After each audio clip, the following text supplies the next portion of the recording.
ഇവിടെ ആരുമില്ലേ? പട്ടിയുണ്ടോ? പട്ടിയുണ്ടോ?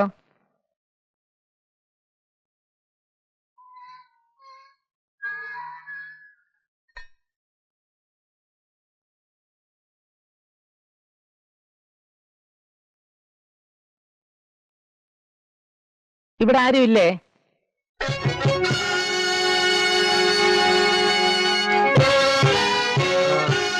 വീട് വാടകയ്ക്ക് കൊടുക്കുന്നു കേട്ടു. ശരിയാണോന്നറിയാമെന്ന? ശരിയല്ല. നമ്മളാരാ? എന്റെ വീട്ടിൽ കയറി വന്നിട്ട് ഞാൻ ആരാണെന്നോ? ഈ വീട് അടിച്ചു വരാനും സൂക്ഷിക്കാനും ഒക്കെ ആയിട്ട് നിയമിച്ചുള്ള ചെല്ലപ്പനല്ലേ, അയാളോടില്ലേ? എന്താ കാര്യം? അല്ല, അയക്കൊരല്പം കാശ് കിട്ടുന്ന കാര്യമാ. അയ്യോ, ഞാൻ തന്നെയാണ് സാർ ചെല്ലപ്പൻ. സാർ അകത്തോട്ട് വരണം. പറഞ്ഞ സാർ പറഞ്ഞ.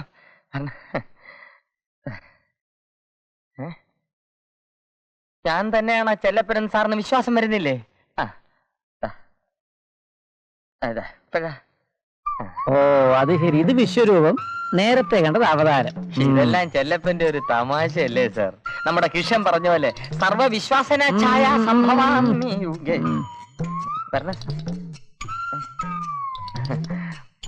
ഇരുന്നാട്ടെ,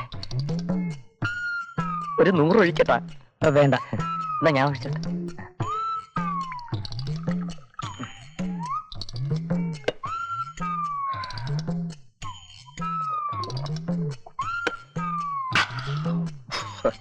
വെള്ളം ഒഴിക്കത്തേ ഇല്ലേ? മുതലാളി അതിഥികളെ സൽക്കരിക്കാൻ വാങ്ങിച്ചു വെച്ചിരിക്കുന്ന. മുതലാളി വന്നിട്ട് വേണ്ടേ അതിഥികൾ വരാ. പിന്നെ ഇതിവിടെ ഇരുന്ന് പുളിച്ചു പോവല്ലോ എന്ന് കരുതി ഞാൻ സ്വപ്പം സ്മാൾ അടിക്കും. കണക്കിന് വെള്ളം ഒഴിച്ചങ്ങ് വെക്കുകയും ചെയ്യും. അങ്ങനെ ആയി ഇപ്പൊ ഇതിന് വെള്ളം മാത്രമേ ഉള്ളൂ, മദ്യമില്ല. പിന്നെന്തിനാ ഞാൻ വെള്ളം ചേർക്കണ്ടേ? ചെല്ലപ്പൻ ആള് കൊള്ളാമല്ലോ. ഓ, അതൊന്നും അല്ല സാർ. സാറിനെ കണ്ടപ്പോഴേ ഒരു കള്ള ലക്ഷണം എനിക്കും തോന്നി. അപ്പൊ ഞാനും അത്ര മോശമല്ലാന്ന് പറഞ്ഞതാ. സാർ എനിക്കെന്തോ കുറച്ച് കാശ് കിട്ടാനുള്ള കാര്യം പറഞ്ഞല്ലോ സാർ. എന്താ? ചെല്ലപ്പനോട് ഒറ്റയ്ക്കല്ലേ താമസം? അതെ. കഴിഞ്ഞ 3 കൊല്ലമായിട്ട് അങ്ങനെ ഇങ്ങോട്ട് തിരിഞ്ഞു നോക്കാറില്ല. ഇത്രയും വലിയ പണക്കാരനായിട്ടും ഇപ്പോഴും പഴയ നാട്ടും പുറത്തുകാരന്റെ സ്വഭാവമാണ്. കണക്കെല്ലാം കൊണ്ട് മാനേജർമാർ അങ്ങോട്ട് ചെന്നോളൂ. പിന്നെ എനിക്ക് ശമ്പളം തരാൻ വേണ്ടി ഇത്രയും കെട്ടിയിട്ടിരിക്കുന്നു. പിന്നെ ഈ ശമ്പളത്തിന് പുറമെ ഒരല്പം കിമ്പളം കൂടെ കിട്ടുന്നതിനെ പറ്റി ചെല്ലപ്പന്റെ അഭിപ്രായം എന്താ? നല്ല അഭിപ്രായമാ.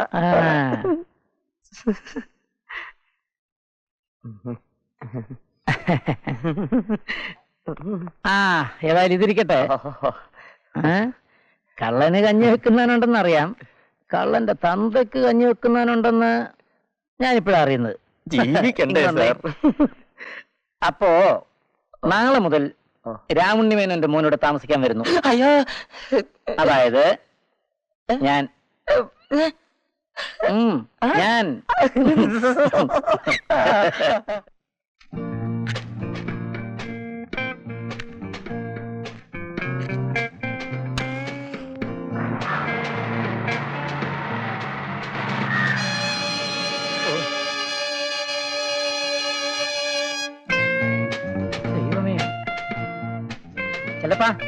ചെലപ്പാ തേങ്ങ വന്നിരിക്കുന്നു. പേട്ട തേങ്ങ കൊണ്ടുപോകാൻ പറയണം. തന്റെ നല്ല തേങ്ങ ഞാൻ വാങ്ങിച്ചു തരാം. നല്ല തേങ്ങ കൂന്നപ്പിള്ള. അയ്യോ, പറഞ്ഞ കാര്യം ഓർമ്മയുണ്ടല്ലോ. സംഗതി അതുകുൽത്താക്കരുത്. എല്ലാം പറഞ്ഞ പോലെ.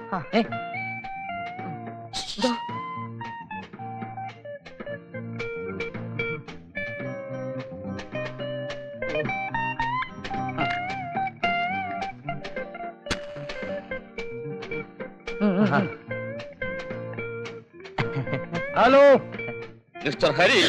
ഹലോ, 6 ലക്ഷം രൂപയല്ലേ? അത് വേണ്ട, എന്റെ പേര് ഡ്രാഫ്റ്റ് എടുത്തിങ് അയച്ചാ മതി. ബോംബെ എന്നുള്ള 7 ലക്ഷം. അതെ, അച്ഛന്റെ പേരിലെങ്കിൽ ചെയ്താ മതി.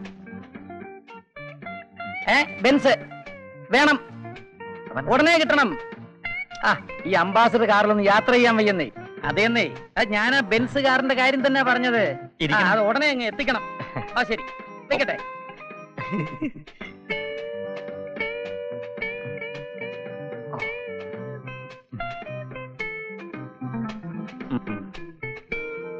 ആരാ മനസ്സിലായില്ലല്ലോ? ഞാൻ മിസ്റ്റർ ഗോവിന്ദപിള്ള. തേങ്ങ ഗോവിന്ദപിള്ള. എന്തോന്നാടെ തേങ്ങ?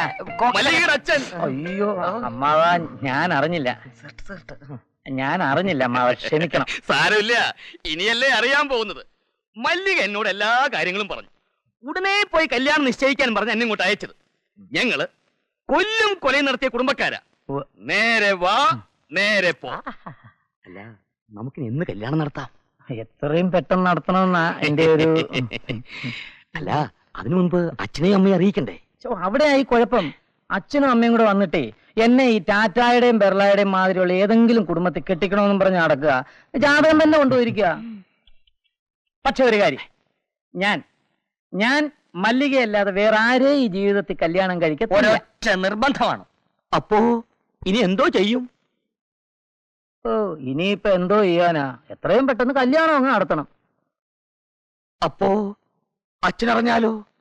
കല്യാണം നടന്നു കഴിഞ്ഞാൽ പിന്നെ എന്തോ ചെയ്യാനാ? ഇനി അഥവാ ചെയ്താൽ തന്നെ സാറിന്റെ ഷെയർ മാത്രം 1 കോടി രൂപയുണ്ട്, അറിയോ? അല്ലേലും കല്യാണം കഴിഞ്ഞാൽ എത്ര എതിർപ്പുണ്ടെങ്കിലും സഹിച്ചല്ലേ പറ്റൂ. പിന്നെ നിങ്ങളെ അങ്ങ് സ്വീകരിക്കും. ഞാനാണേലും അത്രേ ചെയ്യൂ. അല്ലേലും ആ ഒരു ധൈര്യത്തിലാ ഞാനും കല്യാണം കഴിക്കാൻ തീരുമാനിച്ചത്.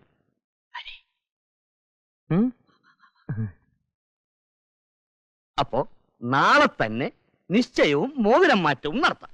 നല്ലൊരു മുഹൂർത്തം നോക്കി കല്യാണവും നടത്താം.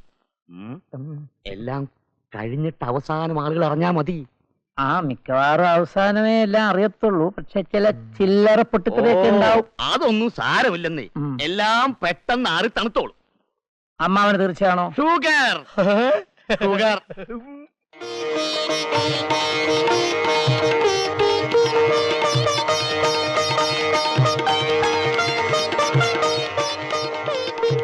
ചടങ്ങൊക്കെ തീർന്നു, ഇനി എണീക്കാം. ഭംഗിയായി തീർന്നെന്ന് പറയടോ. ഓ, ഭംഗിയായി തീർന്നു, എണീക്കാം. ഓക്കേ. അടുത്ത മാസത്തിൽ നല്ലൊരു മുഹൂർത്തമുണ്ട്. അതിന് ഈ കല്യാണം നടത്താമെന്നാണ് ജ്യോത്സ്യർ പറയുന്നത്. അല്ലേ ജ്യോത്സ്യരെ? ഓ അതെ. വേറൊരു കാര്യം പറഞ്ഞേക്കാം, സംഗതി എല്ലാം കറക്റ്റ് ആയിരിക്കണം. ഇല്ലെങ്കിൽ എന്റെ കൈ വെറുതെ മെനക്കെടുത്തരുത്. വേഗം കുറിച്ച് കൊടുക്കും ജോത്സ്യരെ, ഇല്ലെങ്കിൽ ഇടി പാഴ്സൽ. ഇങ്ങോട്ട് വന്നേ. ഇനിയുള്ള കാര്യങ്ങളെല്ലാം ഞാൻ ഏറ്റു. ഒരു അമ്മാവനെന്ന നിലയിൽ എനിക്ക് മോനോട് ചില കടപ്പാടുകളൊക്കെ ഉണ്ട്. ഏതായാലും ഉടനെ ഇതങ്ങ് നടത്തണം. അടുത്ത മാസം അച്ഛനിങ്ങ് വരും. വന്നാ പിന്നെ ഒന്നും നടക്കത്തില്ല. ഓക്കെ? ഓ, അതൊക്കെ ഓക്കെ. എവിടെ പോയി തൊലഞ്ഞ?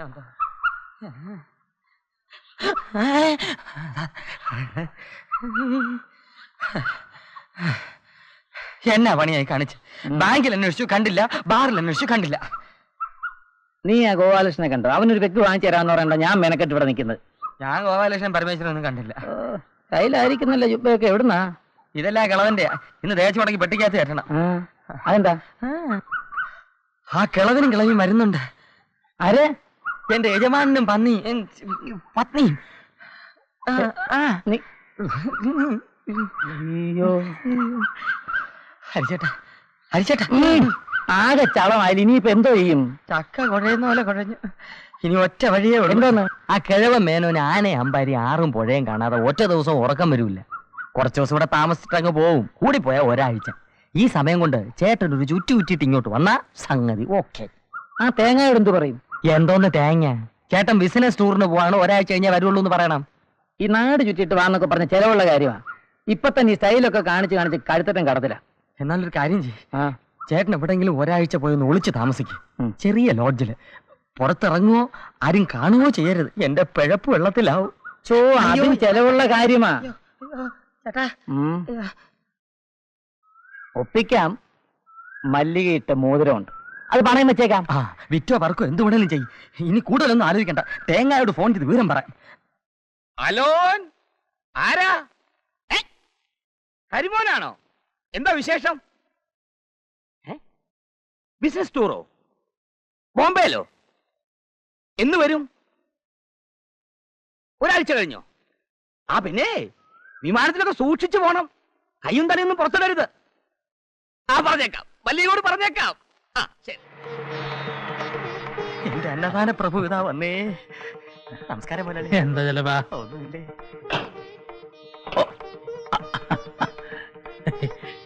എന്താ ഇതൊക്കെ? നമ്മുടെ കമ്പനിയുടെ മാനേജരാ. മേനോജി ആദ്യമായിട്ട് ഇവിടെ വരികയല്ലേ, ഒരു ചെറിയ സ്വീകരണം. വന്ന ക്ഷീണം കാണും, ഞങ്ങൾ പിന്നീട് വരാം. അങ്ങനെ അങ്ങ് പോയാലോ? ചില കാര്യങ്ങളൊക്കെ സംസാരിക്കാറുണ്ട്. വരിക. എടാ, നീ എവിടെ പോന്നു? ആ അങ്ങോട്ടാ. സാധനങ്ങളൊക്കെ എടുത്തു വെച്ചു. അല്ല ഇത് ഇവിടെ സ്ഥിരതാമസത്തിനുള്ള വരവാണോ? അതെ. ദാ. ദാ. ദാ. ആ സാധനങ്ങളൊക്കെ എടുത്തു വെക്കാന്. എന്റെ ദൈവമേ, നമ്മുടെ വയറ്റത്തടിക്കാനുള്ള ഒടുക്കത്തെ വരവാണല്ലോ ഇത്.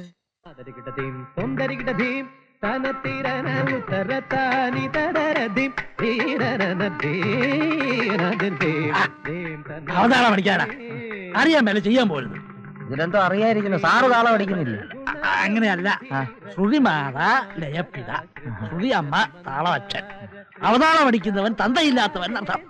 ഇപ്പൊ സാറ് പറഞ്ഞിട്ട് വേണോ ഞാൻ അറിയാൻ?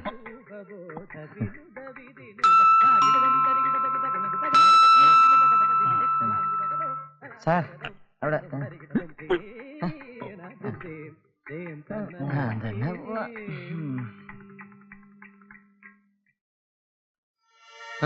ആരെ കാണണം? അയ്യോ അമ്മച്ചിയോ, ഇവിടുന്ന് പോകുമ്പോ യാതൊരു അസുഖവും ഇല്ലായിരുന്നല്ലോ. അമ്മച്ചി അമ്മച്ചി നന്നായിരിക്കുന്നല്ലേ? ആരാണാവോ മനസ്സിലായില്ല. അയ്യോ അമ്മച്ചി ഞാൻ തന്നെയാ, മംഗളത്തെ രേവതി അമ്മ. സമാധാനായി, പേരെങ്കിലും മാറ്റിയില്ല. എന്തൊരു കോലാടോ ഇത്. എന്താ ഒരു കുഴപ്പം? അറിയാഞ്ഞിട്ട് ചോദിക്ക, എന്താ ഭാവം? ഇവിടെയൊക്കെ എല്ലാരും ഇങ്ങനെയാ.